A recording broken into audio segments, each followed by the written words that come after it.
Hey dreamers, welcome back to the official Sleep Whisperer.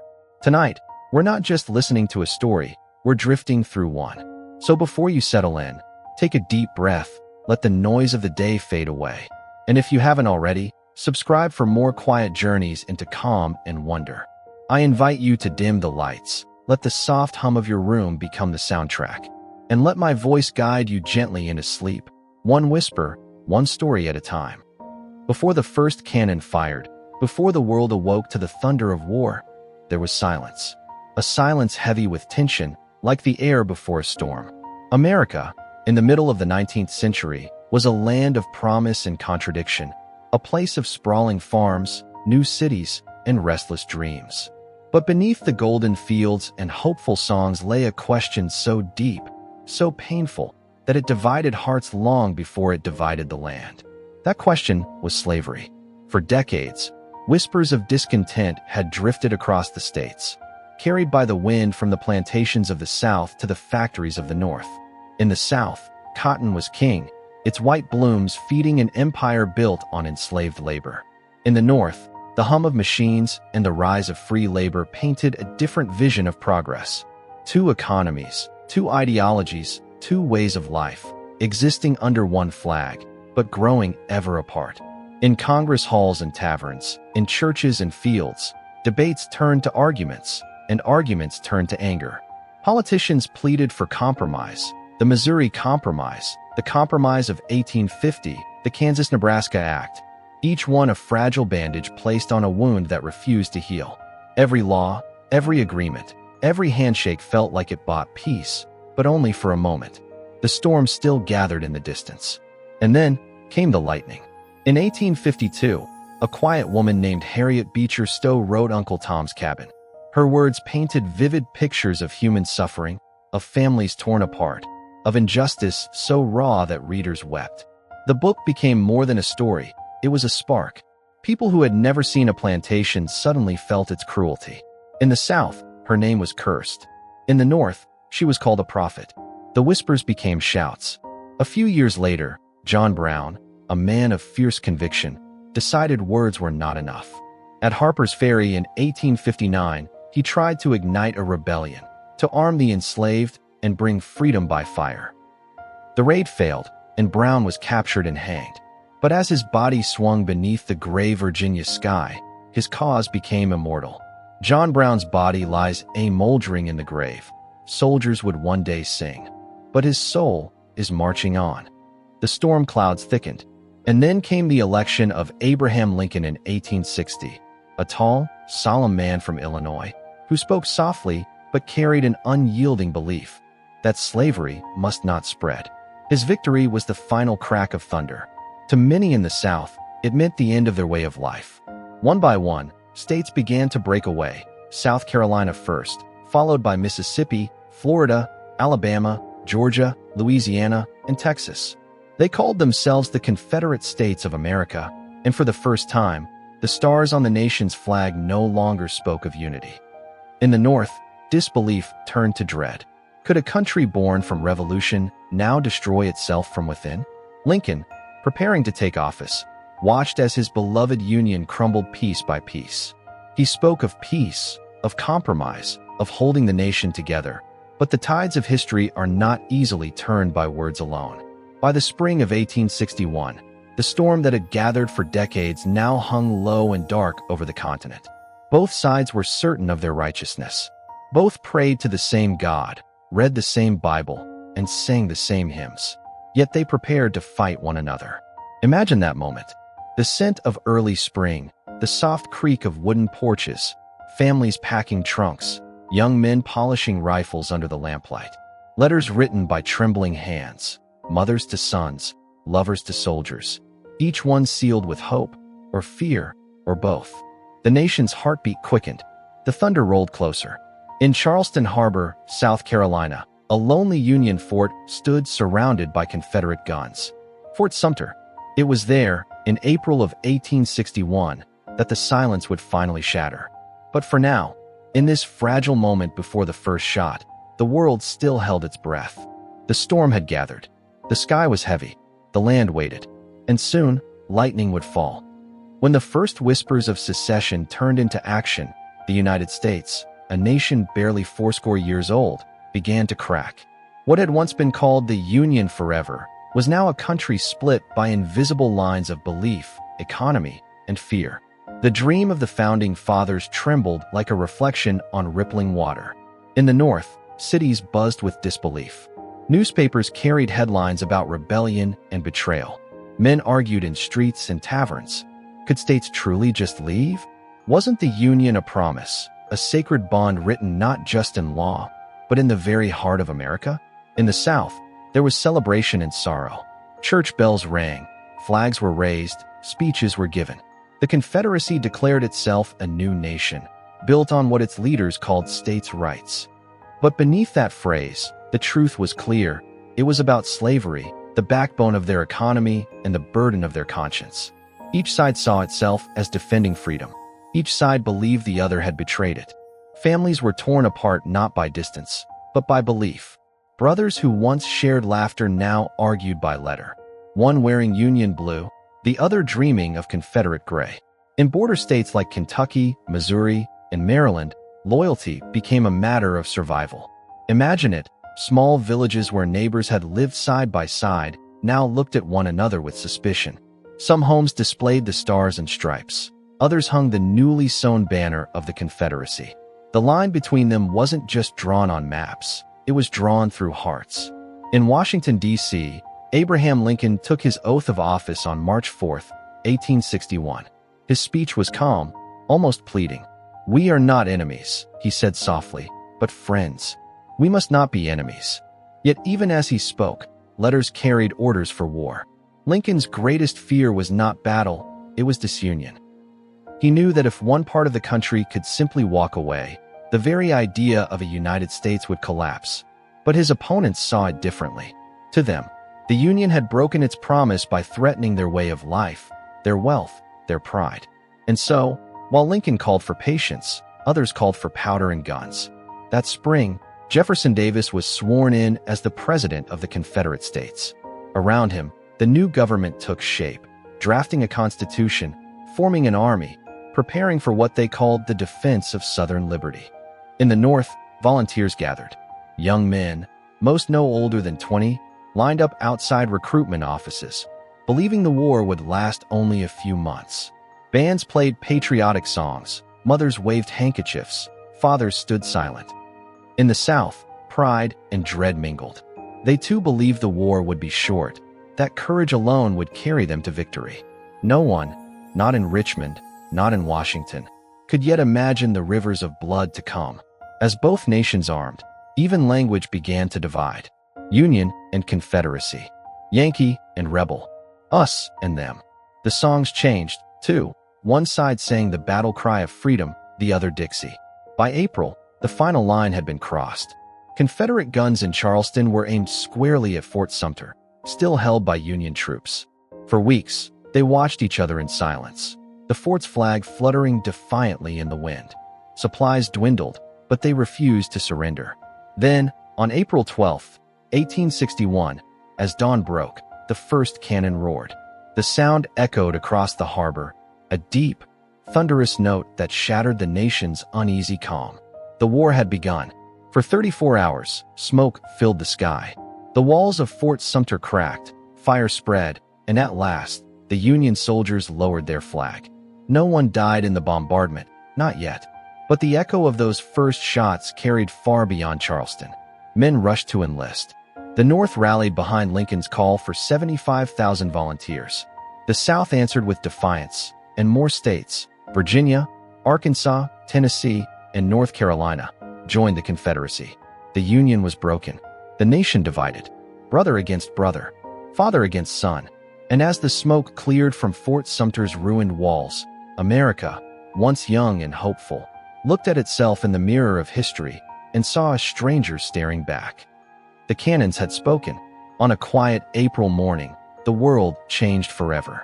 When the smoke cleared above Fort Sumter, the echo of those first shots rippled through every valley, every field, every heart in America. What had begun as words and warnings had turned, at last, into war. And though no one had died in that opening bombardment, something far greater had been lost, the illusion that peace could still be saved. The nation's heart began to race. In the north, crowds gathered in the streets, reading the news aloud as if they couldn't believe it. Fort Sumter has fallen, they cried. In New York, Boston, and Chicago, bells rang, drums beat, flags unfurled. For the first time, many realized that this wasn't just politics, it was survival. Men lined up outside recruiting stations, their faces lit with purpose and fear. They said the war would be over by Christmas. They packed blankets and bread, kissed their families, and marched away with songs on their lips. In the South, church bells rang too, not in mourning, but in triumph. Fort Sumter had fallen, and pride swept through the towns and plantations like wildfire. Richmond, Charleston, and Savannah celebrated their victory as proof that the South could stand alone. Yet beneath the cheers, there was unease. For every family who celebrated, another whispered a prayer for sons who might never return. And as both sides prepared for battle, no one truly knew what they were walking into. The armies that formed in those first months were barely armies at all, young, untrained, disorganized. Farmers became soldiers overnight. They traded plows for muskets, boots for blisters, and home-cooked meals for hardtack and tin cups of coffee. Many had never been farther from home than the next county. Now, they were marching hundreds of miles, unsure of where they were headed or why exactly they were fighting. Some thought it was for freedom, others for loyalty, some simply because everyone else was going. The first great test would come in Virginia, at a quiet place called Manassas Junction, near a little stream known as Bull Run.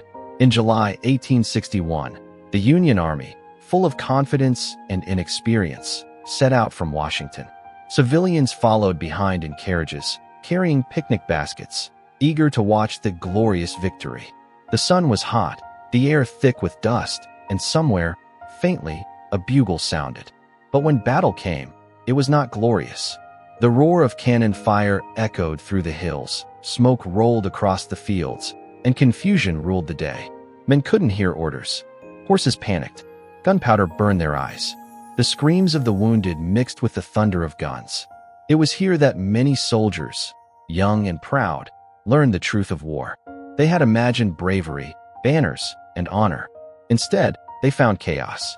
The lines broke. The battle turned. And as the day wore on, the Union Army, once certain of victory, began to retreat in panic. The roads back to Washington filled with wagons, wounded men, and terrified civilians. The dream of a short, easy war vanished in a single afternoon. In that moment, America felt its first true fear. Even those far from the battlefield could sense it.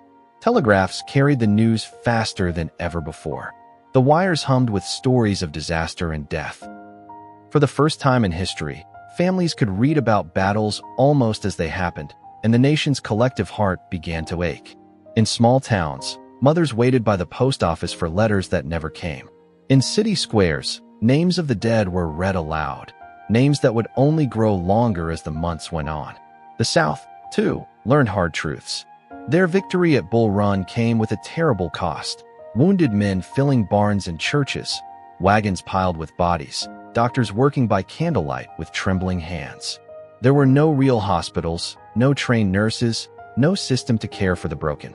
War, they realized, was not the noble struggle they had imagined. It was blood and mud, confusion and cries, the sound of boots on wet earth and the smell of smoke in the morning air. Still, both sides hardened their hearts. The South saw Bull Run as proof that courage and cause would triumph. The North saw it as a painful lesson, one that must be answered. And so the war began in earnest. As summer faded, the first graves appeared, wooden markers, hastily carved, names misspelled or forgotten. The fields that once grew corn now grew sorrow. Rivers carried whispers of what was to come. Shiloh, Antietam, Gettysburg, places that would soon be carved into history like scars. But for now, in these first months, the greatest wound was confusion. No one understood how vast this war would become, how it would swallow towns, cities, generations, how it would test not only armies but the meaning of America itself. On both sides, soldiers wrote in their journals by the flicker of campfire light, voices trembling with exhaustion, fear, and faith. "We saw things today," one young Union soldier wrote. that I hope I never see again. A Confederate private wrote home, "I do not hate them, but I must fight them." In those words, in that quiet sorrow, the human cost began to take shape. Before the gunfire, before the battle cries that would echo across valleys and through towns, there existed two worlds, sharing one nation but separated by more than lines on a map.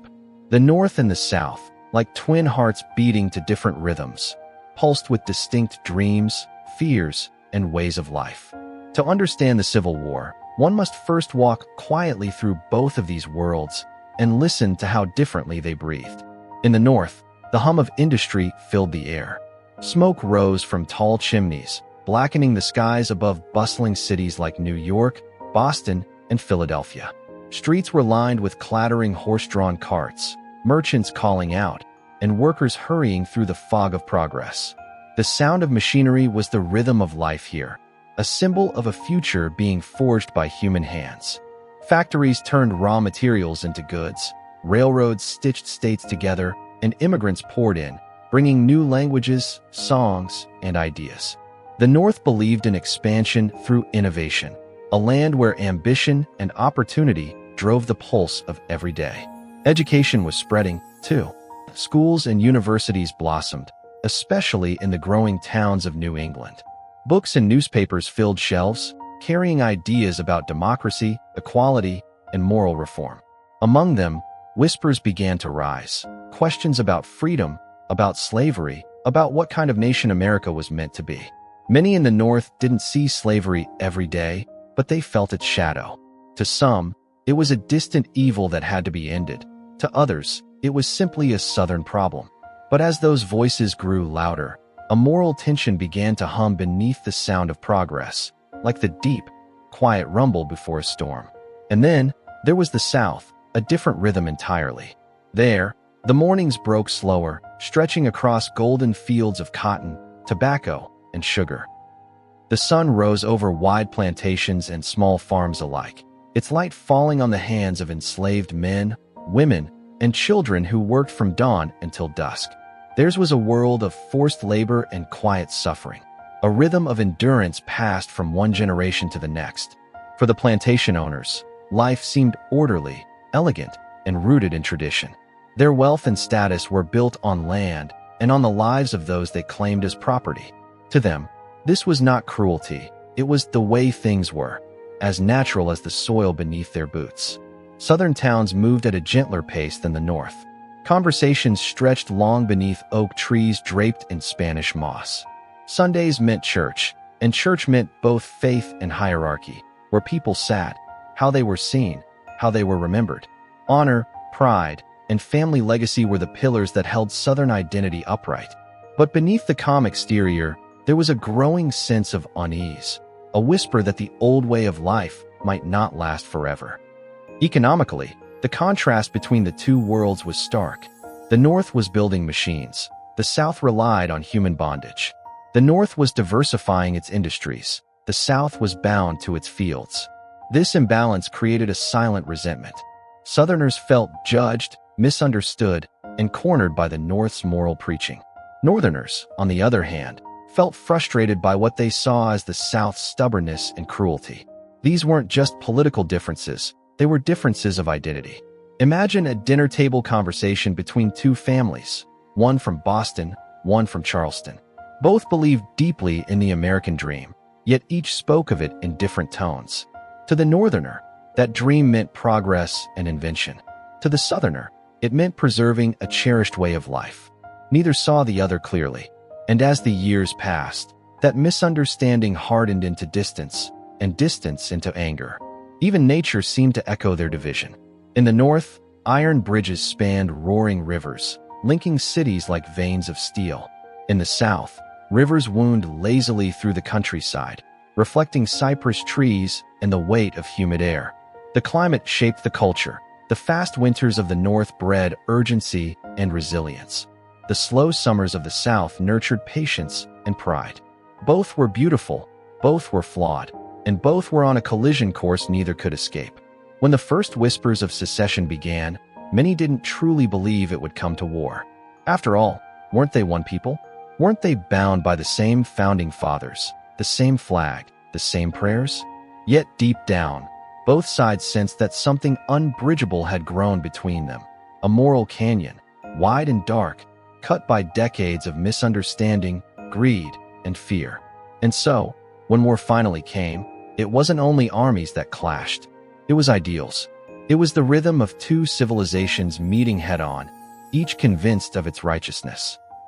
The North marched to the beat of progress, unity, and liberty. The South stood its ground for honor, sovereignty, and survival. But as history would show, neither side would emerge untouched. Both worlds, so different, so proud, would be reshaped forever.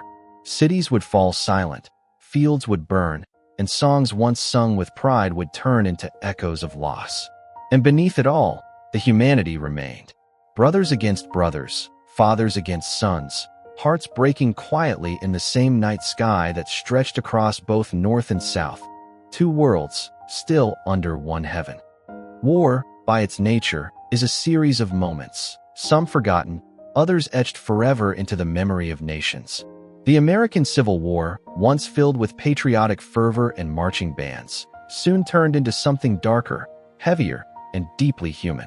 By its midpoint, the dreams of glory had drowned beneath rivers of blood. The soldiers, once boys filled with purpose, now moved like shadows through mud and smoke, their faces hardened by what they had seen. The turning points of this war did not arrive with celebration. They came quietly, grimly, marked by loss and disbelief.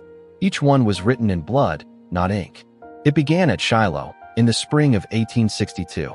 The dawn broke gently over Tennessee, birdsong interrupted by cannon fire.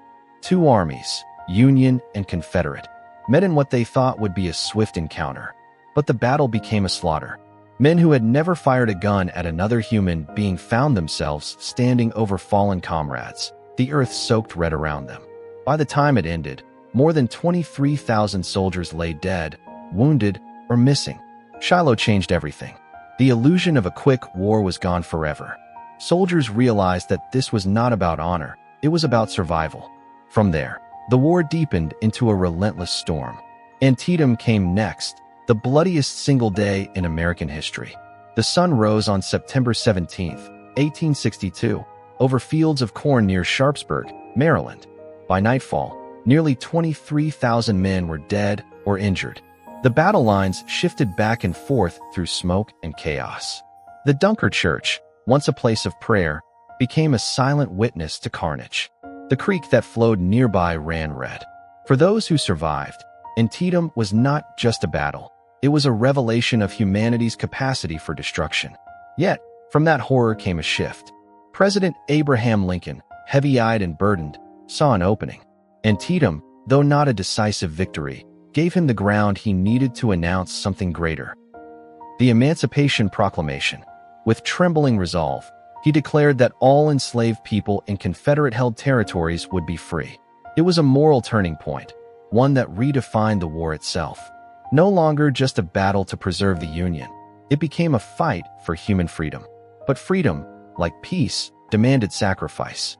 At Fredericksburg, Union soldiers marched uphill against impossible odds, facing Confederate fire that cut them down in waves. The cold December air was thick with smoke and the cries of the dying. One Confederate soldier, watching the carnage, wrote, "We kill them for hours, and still they come." It was a scene of horror that left even victors weeping.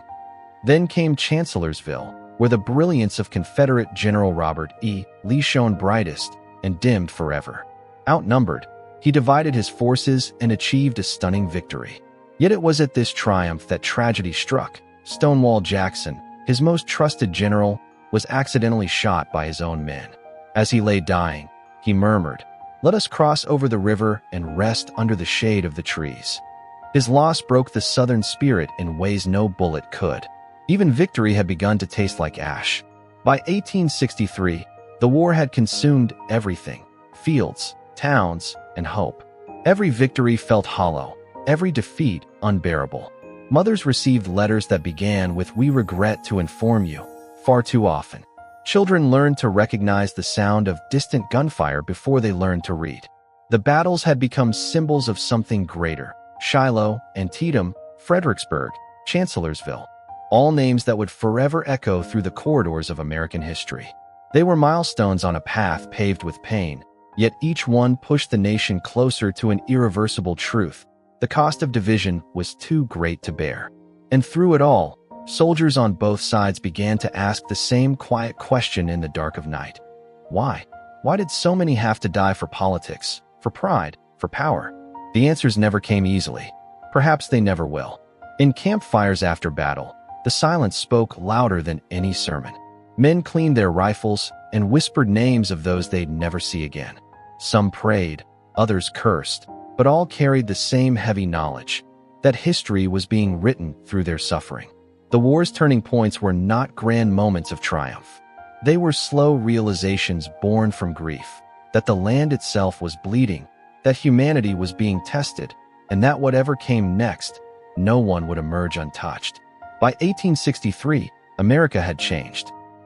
The war had stripped away its innocence, revealing the raw, fragile core of what it meant to fight for something greater than oneself.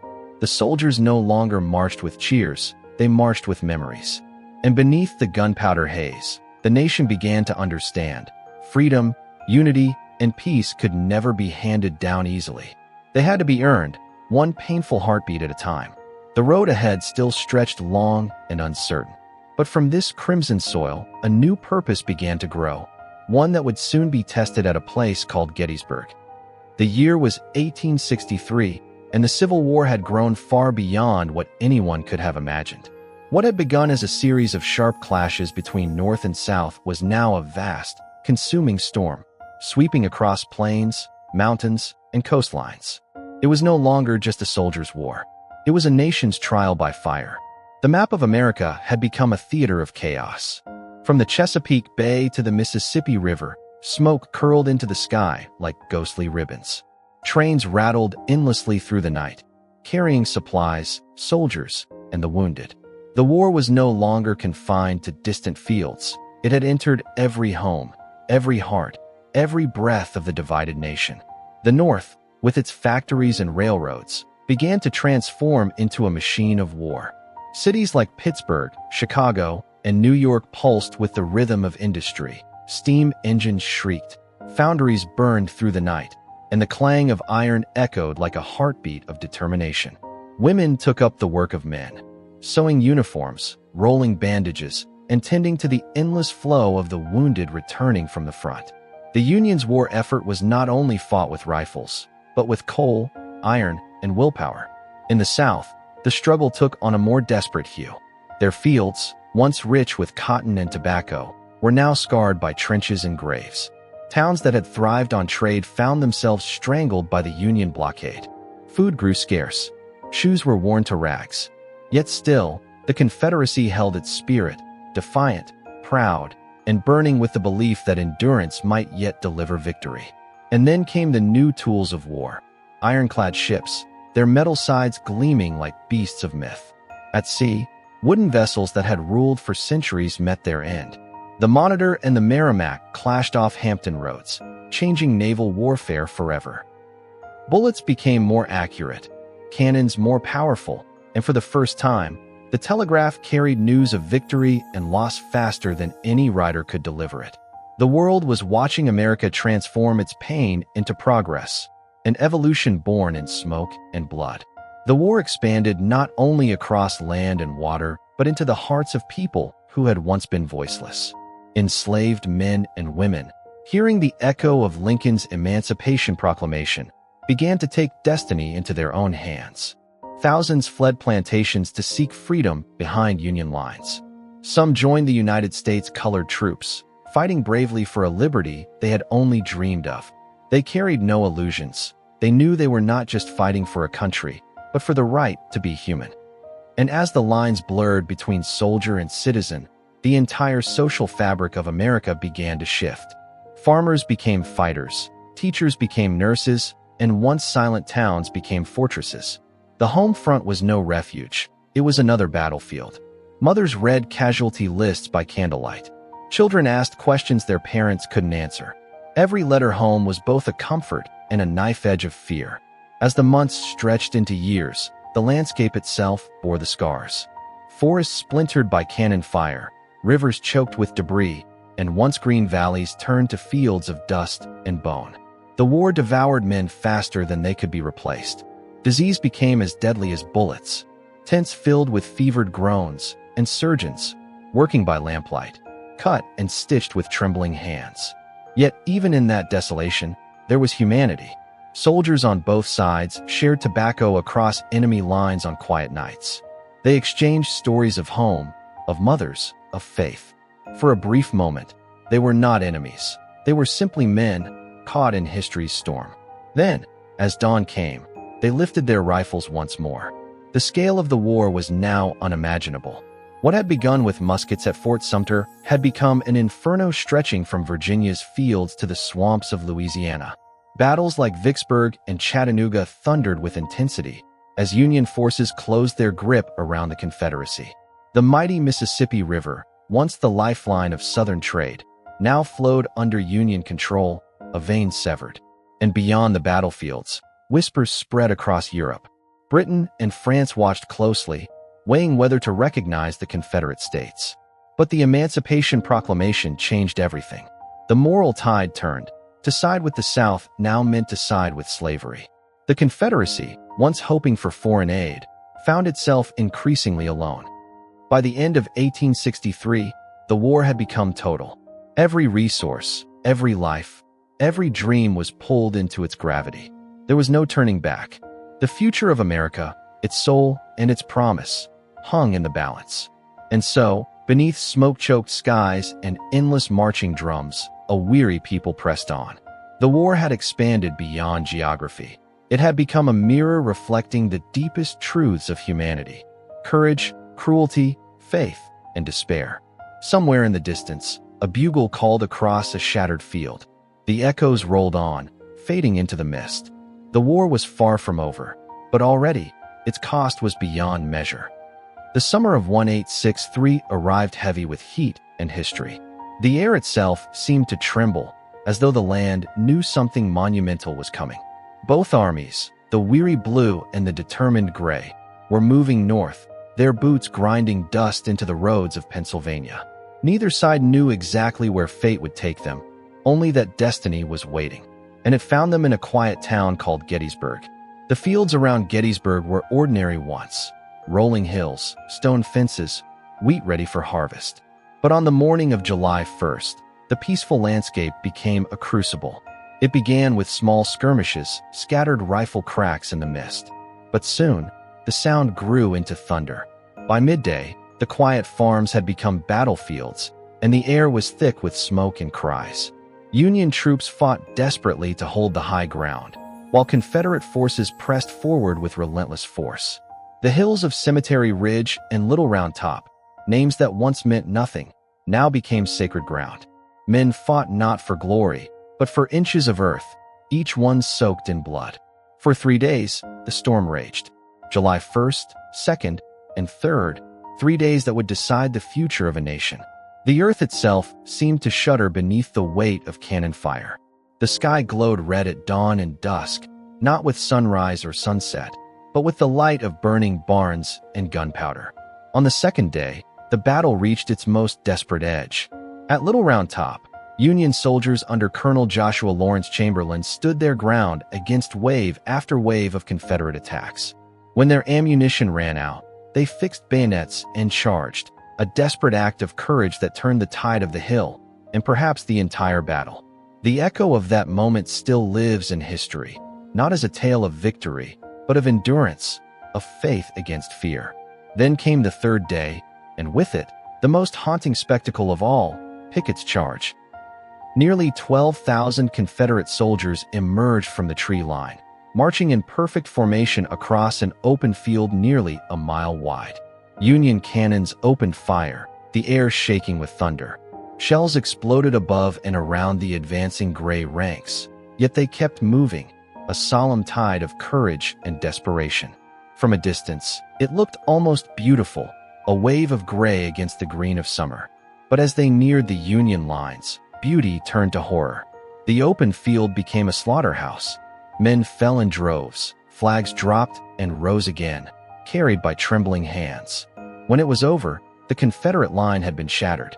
Of the thousands who marched, more than half lay dead or wounded. The field of Gettysburg was silent again, except for the low moans of the fallen.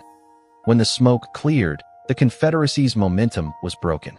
General Robert E. Lee, his heart heavy, rode among the survivors and said softly, "It is all my fault." He had gambled everything and lost.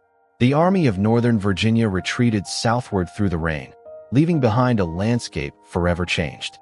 The Union had held the line.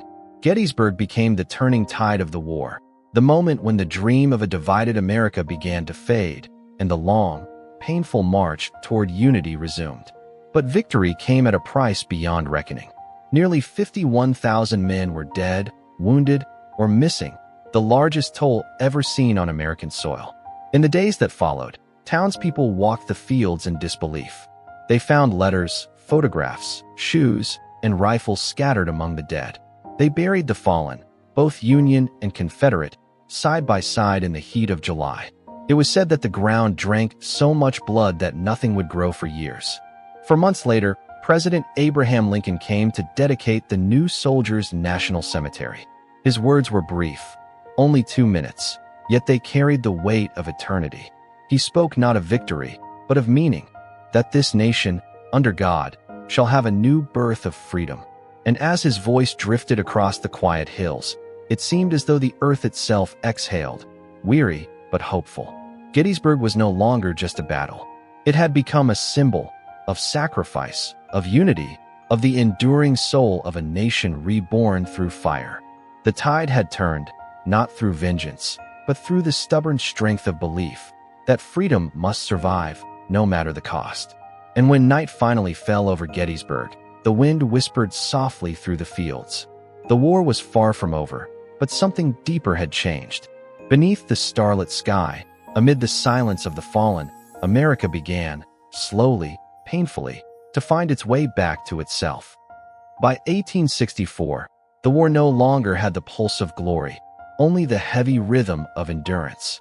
The songs of the early days had faded into silence, replaced by the grinding march of weary boots and the endless rumble of cannon wheels. Every soldier knew now, this was not just a war of armies. It was a war of nations, a struggle for the very soul of America. The Union, under the determined gaze of Abraham Lincoln and the iron will of General Ulysses S. Grant, had changed its strategy. The time for cautious advances was over. Grant understood that to end the war, he must crush not only Confederate armies but also the heart of the rebellion, its cities, its railroads, its fields, its hope. The war would become total. The year opened with fire and movement. In the east, Grant pressed relentlessly toward Richmond, the Confederate capital. His men fought through tangled forests and thick smoke at the Wilderness, where trees caught fire and burned wounded men alive. There was no glamour left in battle, only mud, blood, and the choking stench of death. Yet still, the Union troops moved forward. "I propose to fight it out on this line if it takes all summer," Grant said, and he meant it. Meanwhile, in the West, another Union commander prepared to carve his name into history. General William Tecumseh Sherman, sharp-eyed and uncompromising, began his march from Chattanooga to Atlanta. His strategy was brutal and brilliant, to bring war not just to soldiers, but to the very foundations of the Confederacy's will. As his army advanced, they tore up railroads, burned crops, and dismantled the South's ability to sustain itself. It was war stripped bare, war without illusions. Atlanta fell in September 1864, its skyline blazing as Sherman's men set it aflame. The city's destruction sent shockwaves through the South and renewed faith in the North. Lincoln, facing re-election and exhaustion, suddenly found hope rekindled. The Union was bleeding, but it was winning. Then came Sherman's march to the sea, 60,000 men moving like an iron tide across Georgia. They cut a path of devastation 40 miles wide, living off the land, destroying railways, burning plantations. Behind them, only ashes and silence remained. To some, it was cruelty. To others, it was necessity. Sherman's message was clear: war is cruelty, and you cannot refine it. The Confederacy, once fierce and proud, began to crumble under the weight of reality. Supplies ran thin. Horses died from hunger. Soldiers deserted, walking barefoot back to farms that no longer existed. Cities that once dreamed of independence now echoed with despair. The cause that had burned so bright was flickering into its final embers. And yet, even as the South faltered, its spirit did not break easily. Robert E. Lee, gaunt and gray, still led the Army of Northern Virginia with quiet dignity. His men followed him through freezing nights, through hunger and hopelessness, out of loyalty more than belief. They marched not toward victory, but toward the inevitable. As 1865 dawned, the Confederacy stood on the edge of ruin. Grant's armies tightened their grip around Richmond and Petersburg, while Sherman moved north through the Carolinas, his men singing songs of home between bursts of thunder and rain. The rhythm of war had become steady, mechanical, the heartbeat of an exhausted giant finishing its grim work. On April 2nd, after months of siege, Richmond fell. Fires lit the night sky as Confederate soldiers abandoned their capital. Lincoln entered the city days later, walking slowly through its streets, greeted not by cheers, but by silence and tears. The man who had borne the weight of the nation's pain now saw its cost firsthand. A week later, on April 9, 1865, at Appomattox Courthouse, Lee met Grant in a quiet Virginia home. Outside, soldiers waited, Union and Confederate alike, their weapons still, their faces hollow with exhaustion. Inside, the two generals spoke softly. There was no triumph in Grant's voice, only respect. The terms were simple. The Confederates would lay down their arms and return home in peace. When Lee rode away, his head bowed. The war, the great and terrible war, was over. But the silence that followed was not joyous. It was heavy, aching, filled with ghosts. Towns lay in ruins. Families were shattered. The nation had survived, but at an almost unbearable price. The drums of war, once deafening, now faded into memory. What remained was the weary rhythm of rebuilding, a rhythm of healing, slow and uncertain.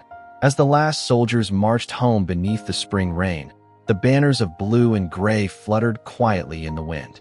America, bruised and bleeding, stood at the edge of something new, not victory, but survival. The war was won. The Confederacy had fallen. But in every corner of the land, from the ashes of cities to the whispering fields, one truth lingered. No one had truly escaped untouched. And so, the marching rhythm softened, from drums of battle to the heartbeat of a nation learning, painfully, how to live again. The last days of the Civil War arrived quietly, almost unnoticed by the world outside the battlefields. The thunder of cannon had faded, and the smoke that had lingered over the South for 4 long years had begun to lift. Yet in the hearts of men and women across the nation, there was no celebration, only a deep, haunting stillness. The war was ending, but the wounds it had carved into the land and the people would last far longer. In the East, Robert E. Lee led his diminished army of Northern Virginia along a weary path toward Appomattox.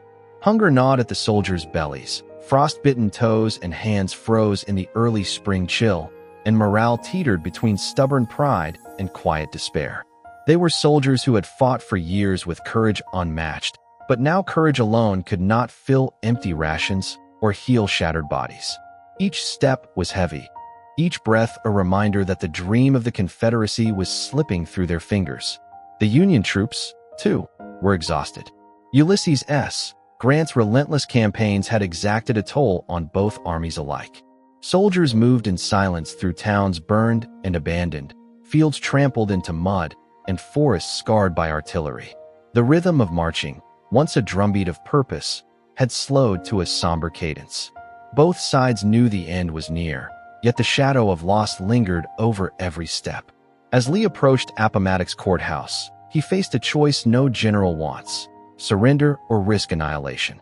On April 9, 1865, the quiet streets of the small Virginia town bore witness to a moment that would echo through history. Inside a simple brick building, 2 men met. Grant, composed and steady, offered terms not of vengeance, but of mercy. Lee, dignified and sorrowful, accepted. Soldiers would lay down arms. Officers would keep their sidearms, and the men could return home without fear of prosecution. Outside, the army stood in lines stretching across the dusty roads. The Union soldiers watched quietly as their former enemies handed over rifles, their heads bowed, faces lined with exhaustion and grief. There were no cheers, no shouts of triumph, only the low murmur of humanity reuniting with reality. In that silence, one could hear the weight of 4 years pressing down on the nation.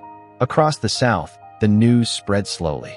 Towns that had celebrated Confederate victories now faced the somber task of reckoning with defeat. Families buried sons and brothers in makeshift graves. Fields that had fed armies were now empty. The once proud cities, from Richmond to Atlanta, bore scars that would not heal overnight. Children, who had grown up with war as their constant companion, learned a lesson far too early.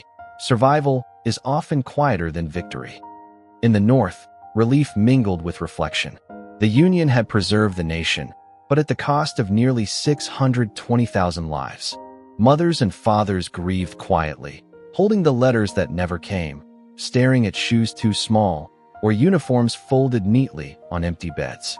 The victory was tangible, yet it was hollow in the absence of loved ones who would never return. The country's wounds ran deeper than blood alone. The social fabric had been torn, communities divided, and centuries-old systems overturned. Emancipated men and women began to step into a new world, uncertain and fragile. Freedom had been declared, but justice, equality, and healing would take generations to build. The war's end was only the first chapter in a long story of reconciliation. And yet, in the stillness, there was hope. Soldiers walked home through quiet roads. Neighbors began to greet one another without suspicion, and letters were written to reconnect families torn apart. The land, though scarred, began to whisper of renewal. Trees would grow again, fields would bloom, and rivers would carry the memory of sorrow downstream, leaving room for life to return. The final days were not marked by fanfare, but by a profound reckoning. Silence carried the weight of all that had been lost, and yet within it, a fragile promise emerged. The United States would endure. As the nation paused to breathe, it began the slow, careful work of turning pain into remembrance, grief into wisdom, and defeat into the possibility of a brighter tomorrow. In the quiet, sorrowful dawn of peace, America stood, broken, but beginning to heal. The cannons had fallen silent, and the smoke of battle had long since cleared, leaving behind a landscape forever altered by conflict.